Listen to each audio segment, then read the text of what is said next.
السلام عليكم ورحمة الله تعالى وبركاته. في الفيديو هذا غادي نهضروا على مدرب كرواتيا الذي قال الفوز على السعودية يحفزنا معنويا، ومباراة المغرب هي الأهم في المونديال. وقال الكرواتي زلاتكو داليتش مدرب المنتخب الكرواتي أن الانتصار وديا على السعودية عصر اليوم نتيجة إيجابية وتحفيز للفريق ديالو قبل انطلاقات المنافسات كأس العالم. وأوضح داليتش في تصريحات صحفية بعد المباراة أن الانتصار يبقى أمرا جيدا وسيساهم في رفع معنوية اللاعبين قبل أولى المباريات كرواتيا في المونديال أمام المغرب. أكد المدرب الكرواتي أن فريقه لم يكن جيدا طيلة 90 دقيقة، لكن كان من الواجب إنهاء مرحلة الاستعدادات بالفوز يحفز اللاعبين معنويا، مشيرا إلى أن باقي التدريب سيتم العمل فيها على تحسين الأداء قبل أول المباراة.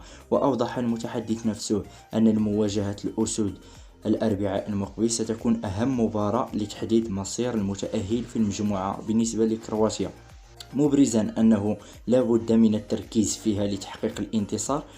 وفاز منتخب كرواتيا على السعودية عصر اليوم بنتيجة هدف نظيف في الدقيقة 82 عقب استلام الكرة في الجبهة الهجومية اليسرى ثم تجاوز مدافعين قبل التسديد في يمين الحارس السعودي. يشار إلى أن المنتخب المغربي يستعد لنهائيات كأس العالم ومباراة كرواتيا تحديدا من خلال إجراء مباراة ودية في الإمارات العربية المتحدة يوم الغد الخميس مع منتخب جورجيا.